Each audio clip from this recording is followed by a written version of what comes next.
Bienvenue dans les dossiers de la région la plus sombre, volume 1. Que sont les dossiers de la région? Les dossiers de la région sont des affaires connues localement, mais peu en dehors de leur pays d'origine. Dans la plupart des cas, ces affaires ne sont couvertes que dans leur langue locale et non par les médias internationaux. En tant qu'étranger, vous entendez rarement parler de ces dossiers. Je vais tenter de rassembler des dossiers de la région du monde entier dans ce format. Certains noms pourraient vous être familiers, d'autres non. Commençons par Nikos Doris.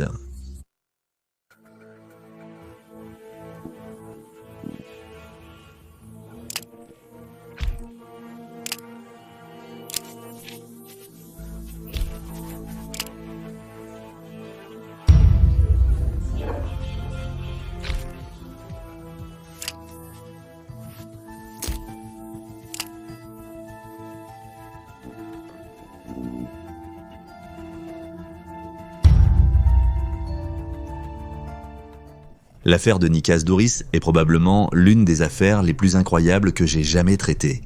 L'affaire comporte de nombreux rebondissements et il subsiste des doutes quant à la culpabilité du suspect arrêté. C'est également considéré comme l'un des crimes les plus tordus de l'histoire de la Grèce, car le coupable a fait plusieurs apparitions à la télévision pendant que l'affaire était en cours d'enquête, et tout le pays était encore sous le choc de l'incident. La veille du Nouvel An 1993, Nikos Doris, 6 ans, a soudainement disparu. La famille du garçon, inquiète, s'est rendue rapidement au commissariat pour le signaler. Alors que la police attend généralement 48 heures avant de commencer à rechercher une personne disparue, cette fois-ci, parce que le garçon n'avait que 6 ans, les policiers, avec l'aide de la communauté locale, ont commencé à chercher Nikos immédiatement. Cependant, il était introuvable. L'affaire est rapidement devenue un sujet sensationnel dans les médias à travers toute la Grèce. Manolis Doris, le père du garçon, apparaissait souvent à la télé en pleurs, implorant qu'on lui rende son fils.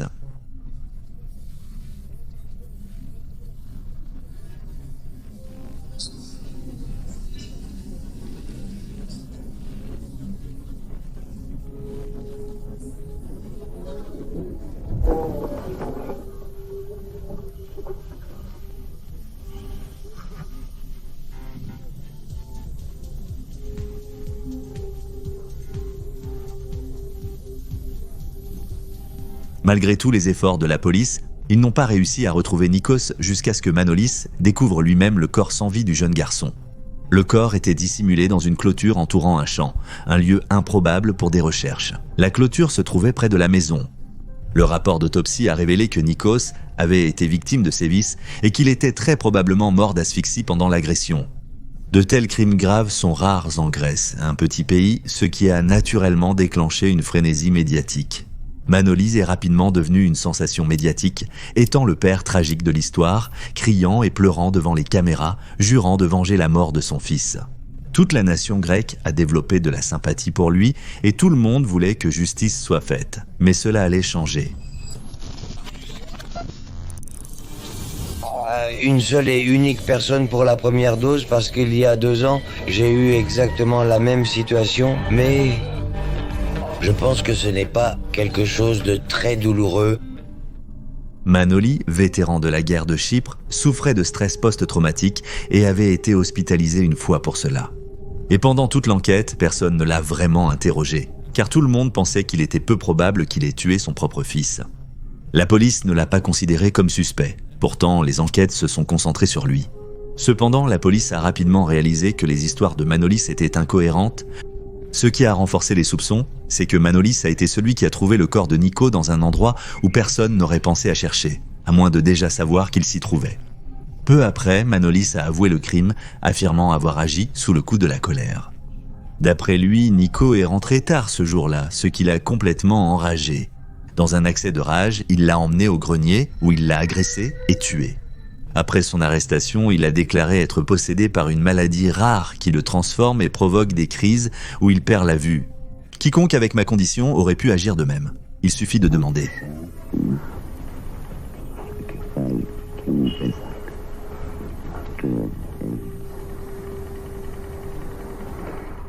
Cela a indigné le public.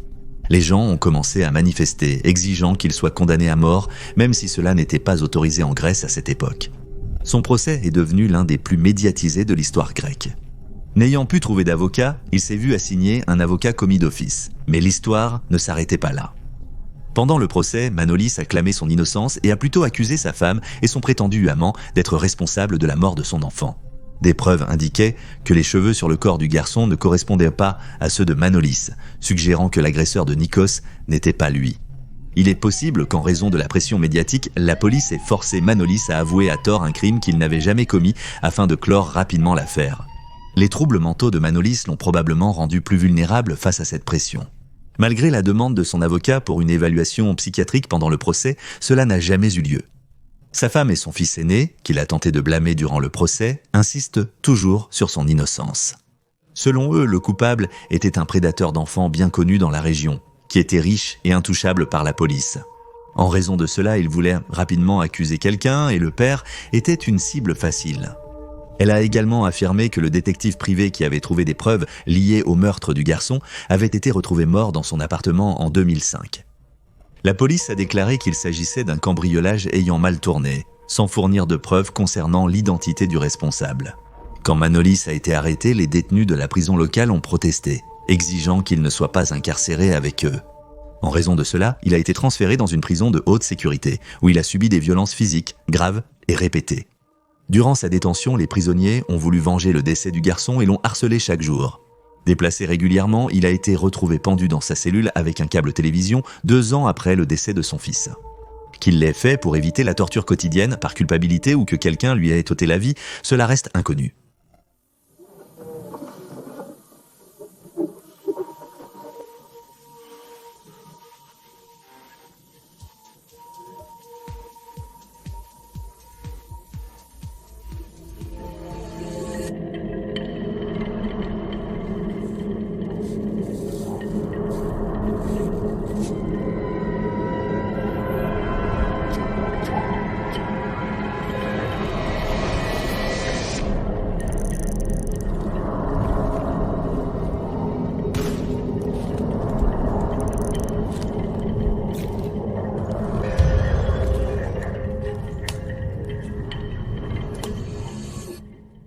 Les meurtres de Goethe étaient une série de doubles homicides qui ont eu lieu dans la forêt domaniale de Goethe en Basse-Saxe, dans l'ouest de l'Allemagne, durant l'été 1989.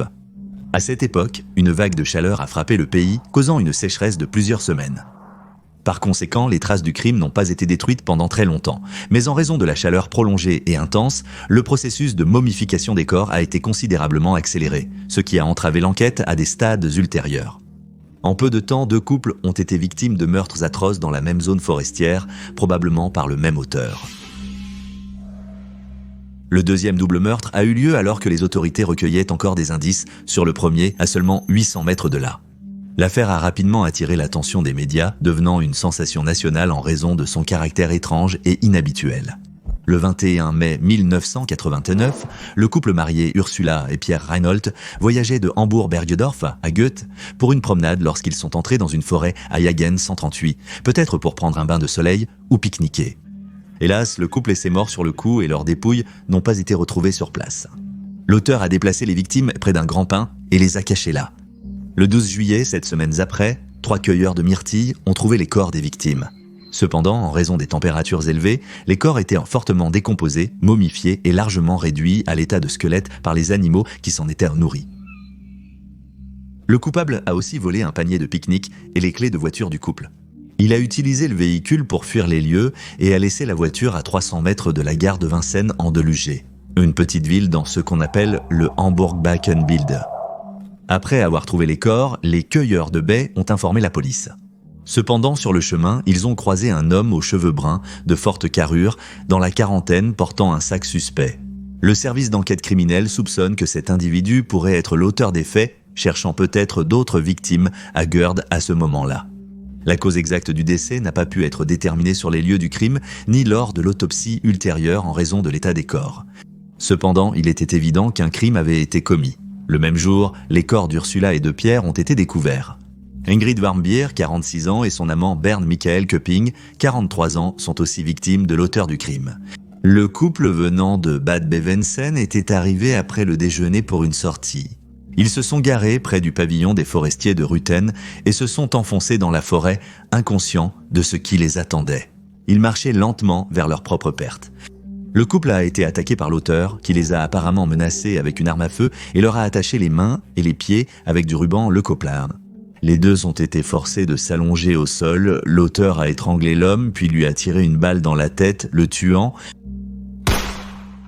Il a ensuite frappé le crâne de la femme et lui a infligé de graves blessures à la poitrine. Le chemisier a été remonté jusqu'au niveau du soutien-gorge qui a été découpé et les deux victimes ont reçu une balle dans la tête. Le coupable a volé un appareil photo et les clés de leur voiture avant de s'enfuir de Goethe. 2 semaines plus tard, le 27 juillet, alors que les policiers enquêtaient sur l'affaire de Reynolds, ils ont découvert par hasard les corps de Kepping et Warmbier. Selon les enquêteurs, le coupable a commis le deuxième double meurtre à un moment où la police n'était qu'à quelques mètres de la scène de l'incident. Cependant, malgré la proximité des deux parties, les coups de feu n'ont pas pu être entendus en raison des dépressions du terrain. Immédiatement après la découverte du premier crime, une commission spéciale d'enquêteurs a été formée et un portrait robot du coupable a été réalisé et publié avec une récompense de 50 000 Deutsche Mark pour toute information. Le coupable souffrait de troubles mentaux et tirait probablement du plaisir à commettre des crimes. En dépit des efforts de la police, aucun indice ne semblait permettre de retrouver le coupable, jusqu'à ce qu'un événement étrange survienne. Au pays de Galles, un double homicide similaire avait eu lieu en juin de la même année, pour lequel Sean Cooper, un homme de 64 ans, avait été arrêté en mai 2009. Il a été reconnu coupable et condamné à la prison à perpétuité. Le couple Dixon se trouvait en voyage de camping à Little Haven lorsqu'ils ont été abattus à bout portant. Les corps ont été retrouvés près de la route, avec les mains du mari attachées dans le dos. C'était extrêmement similaire à ce qui s'est passé lors des meurtres de Gerda. La veille du crime, des témoins ont aperçu un quadragénaire ressemblant au suspect des meurtres de Gerda près de la scène de crime. Cependant, aucun lien solide n'a été établi entre l'incident de Gerda et celui de Cooper au pays de Galles. En 1993, un autre suspect est apparu comme un coupable potentiel. Un homme a surpris un autre individu menaçant sa femme lors d'un conflit, mentionnant l'affaire Gerda et suggérant qu'elle pourrait subir le même sort si elle continuait à le tromper. Le témoin l'a signalé aux autorités et, étonnamment, le suspect ressemblait beaucoup au coupable présumé. Il possédait un permis pour une arme de petit calibre, la même utilisée dans le deuxième double meurtre, et correspondait de façon inquiétante au portrait robot établi. Il était également originaire de la région et avait une connaissance locale en tant que garde forestier. Après une enquête de plusieurs mois, la police a perquisitionné le domicile de l'homme, muni d'un mandat. Malgré de longues heures d'interrogatoire du suspect et de sa femme, aucune preuve définitive contre le garde forestier n'a été trouvée. La commission spéciale a été dissoute, n'ayant pas trouvé le coupable. De plus, en 2014, les autorités ont annoncé que l'affaire ne serait pas rouverte, la laissant non résolue à ce jour.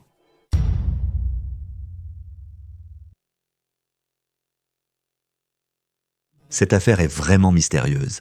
Le 20 juin 2006, Frau Klips, une étudiante allemande en soins infirmiers de 20 ans, a soudainement disparu dans des circonstances mystérieuses. Après sa disparition soudaine, la famille de Frau a reçu une série d'appels étranges provenant de son téléphone portable où elle agissait bizarrement. Ce qui suit est une affaire considérée comme l'un des crimes les plus tordus et brutaux de l'histoire de l'Allemagne. Le jour de sa disparition, Frauke a dîné au restaurant avec sa mère et sa colocataire. Tout semblait normal jusqu'à ce que, soudainement, durant le repas, son téléphone sonne. Elle a reçu un message d'une amie qui avait prévu de la retrouver dans un pub irlandais au centre-ville de Paderborn pour regarder un match de la Coupe du Monde 2006 avec d'autres amis. Après le dîner, sa mère et sa colocataire l'ont emmenée au pub, où elle est arrivée vers 21h d'Idurius-Serilladil.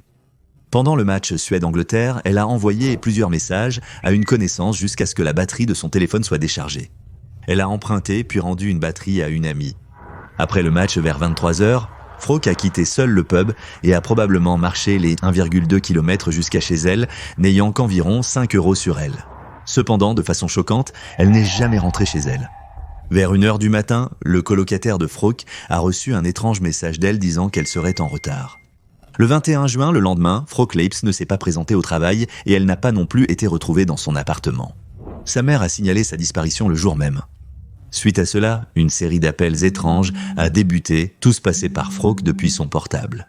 Cependant, en raison de la nature extrêmement étrange des appels, personne n'a pu comprendre exactement ce qui se passait.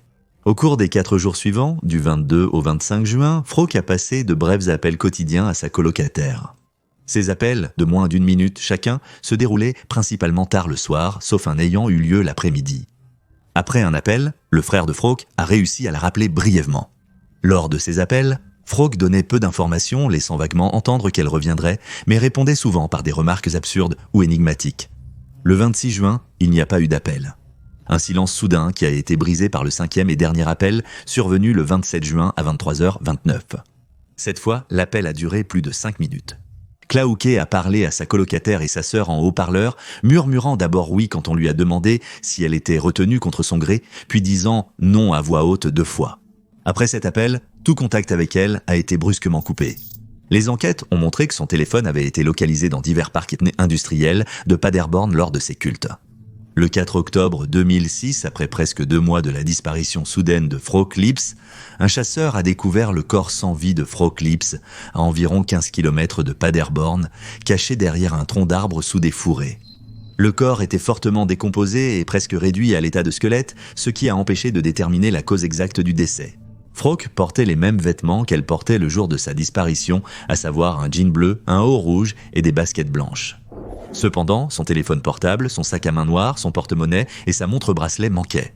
Les examens médico-légaux ont suggéré que l'endroit où le corps a été retrouvé n'était pas la scène du crime, car aucune trace de pneu, empreinte digitale ou trace d'acide désoxyribonucléique n'a pu être relevée.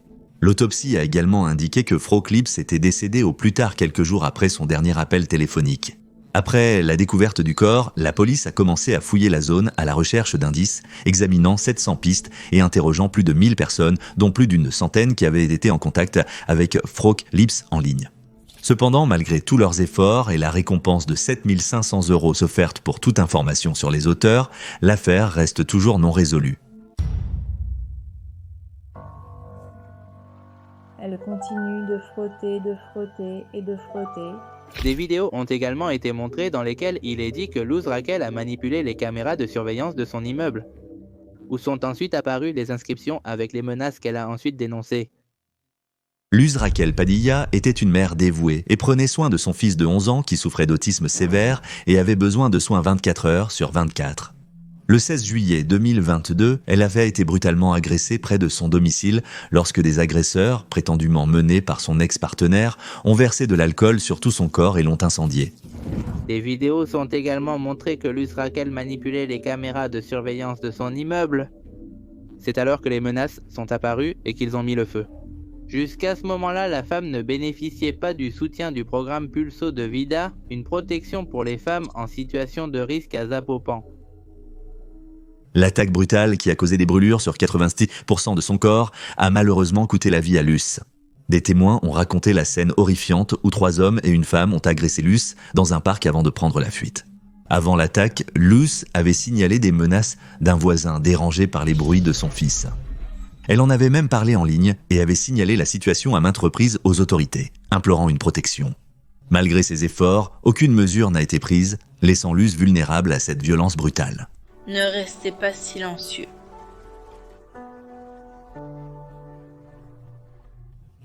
De plus, elle a publié un message concernant un graffiti, la menaçant d'être brûlée vive, qui avait été peint à la bombe dans les parties communes de son immeuble. Les principaux suspects dans cette affaire sont son ex-partenaire et le voisin qui était dérangé par les bruits de son fils. Bien que les enquêteurs suivent toutes les pistes, l'affaire de Mademoiselle Raquel Padilla reste non résolue.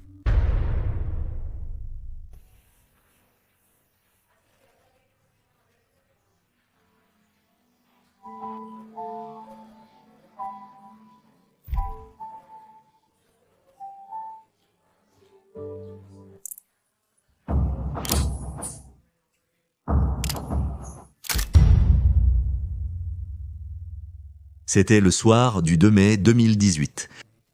Un riche homme d'affaires de Jaipur, du nom de Vivan Kohli, était en route pour rencontrer son rendez-vous Tinder Priya 7. Priya attendait Vivan dans un appartement loué. Cependant, elle ignorait que la personne qui venait la rencontrer n'était ni un homme d'affaires, ni quelqu'un du nom de Vivan. L'homme derrière le faux nom, Vivan Kohli, était en réalité Dashi et Sharma, un homme marié de 28 ans menant une double vie. Chez lui, il était vu comme un homme de famille dévoué et pieux. En ligne, sa personnalité était complètement différente. Il créait une fausse identité de riche homme d'affaires et attirait des femmes sans méfiance à des rendez-vous afin d'échapper à sa vie ennuyeuse. Quelques heures passèrent et soudainement, Rameshwaram Sharma, le père de Dashian, reçut un appel sur son téléphone. C'était Dashian lui-même, en train de pleurer et de supplier pour 1 million de roupies indiennes, implorant que s'il n'obtenait pas l'argent, il serait tué. Dans l'espoir de sauver son enfant, le père a réussi à transférer 300 000 roupies indiennes, soit près d'un tiers de la rançon demandée, sur son compte bancaire. Néanmoins, le 4 mai, 2 jours après l'incident, le corps sans vie de Dakshan Sharma a été découvert dans une valise, abandonnée près d'un village non loin de Jaipur. Alors que l'intention de Dakshan d'utiliser un faux pseudonyme était anodine, son rendez-vous Tinder avait des projets bien plus ambitieux.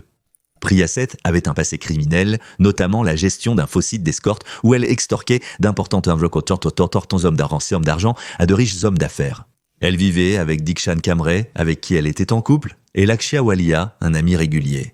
Ils ont comploté pour kidnapper et extorquer de l'argent à Dashiand, un riche homme d'affaires selon eux. Priya a fait sa connaissance et a développé une relation avec lui pendant 3 mois avant qu'ils ne décident enfin de se rencontrer en personne. Dès que Dashiant est entré chez Priya, il a été pris en embuscade par elle, Dikshant et Lakshya. Ils l'ont menacé et ont exigé une rançon de sa famille. Suite à la demande de rançon, le père de Dashiant a tout mis en œuvre pour rassembler des fonds, réussissant à transférer 300 000 roupies indiennes dans l'espoir de sauver son fils. Cependant, à son insu, Dashiant avait déjà été tué. Le trio s'est rendu compte que Dashiant n'était pas le millionnaire qu'il prétendait être et craignant que le crime ne soit découvert, ils ont décidé de le tuer. Au début, Dikshiant a tenté d'étrangler Dashiant, mais comme cela a échoué, Luxia l'a étouffé avec un oreiller. Malgré ses blessures, Dashiant a tenté de se battre contre le trio, poussant Luxia à demander un couteau qu'il a utilisé pour le poignarder. Ils ont ensuite découpé son corps en morceaux, l'ont mis dans une valise et l'ont jeté le long de l'autoroute Delphi-Jaipur. Même le nom, je ne peux pas le dire, je l'ai rencontré lors de l'appel d'offres. Et il avait menti sur son nom, son identité et sa richesse. Et je vivais avec Dikshan. Il avait une dette d'environ 21 lakhs. Il avait besoin de quelqu'un qui pourrait lui rapporter de l'argent. Alors nous avons fait un plan ensemble. Kidnapper quelqu'un, demander une rançon et ensuite le tuer. Avec qui ce serait? Ce qui se passerait, ce n'était pas fixé. Mais quand Dashiant est arrivé, il a raconté des mensonges sur lui-même. Il a menti. Nous l'avons alors kidnappé pour demander une rançon, mais plus tard, nous avons découvert qu'il n'avait rien. Vous aviez transféré de l'argent sur certains comptes du père de Tushan, mais vous l'avez tué avant même d'effectuer les transferts. L'affaire a été révélée après que la police a retrouvé le corps de Dashiant le lendemain et, en moins de 10 heures, ils ont arrêté Priya Seth, Dikshan Kamra et Lakshya Walia. Priya Seth, qui était le cerveau du plan, a avoué sans gêne avoir fait chanter des milliers d'hommes avant l'enlèvement et le meurtre de Dashiant. Son interview était troublante car elle gardait une attitude glaçante et détachée, sans montrer de remords pour ses actes.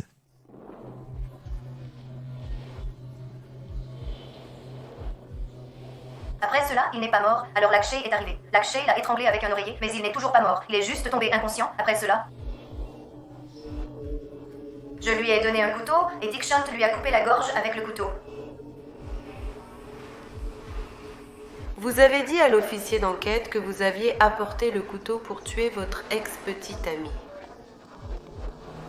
Je ne l'ai pas fait. Je n'ai pas apporté le couteau, Mon ex a monté un faux dossier contre moi, c'est une mauvaise personne. Ce serait mieux s'il mourait. Je voulais le tuer, mais je ne l'ai pas fait. J'ai apporté le couteau pour me couper les veines. Le petit ami de Priya, Dikshan Kamra, a affirmé qu'il n'avait eu connaissance des plans de Priya qu'à la toute fin. Il pensait qu'ils allaient simplement lui faire peur et le menacer pour obtenir la rançon avant de le relâcher. Cependant, c'est Priya qui a planifié l'enlèvement et poignardé Dashiand.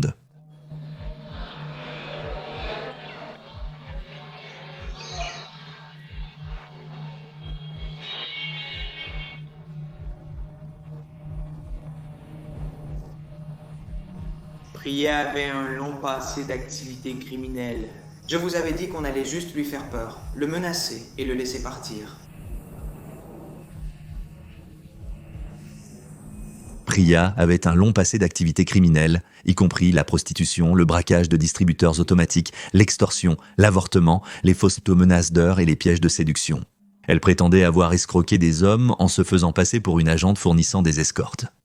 Priya s'est dite déçue d'être emprisonnée pour le décès de Dashiant, craignant que cela n'entrave son prétendu service social.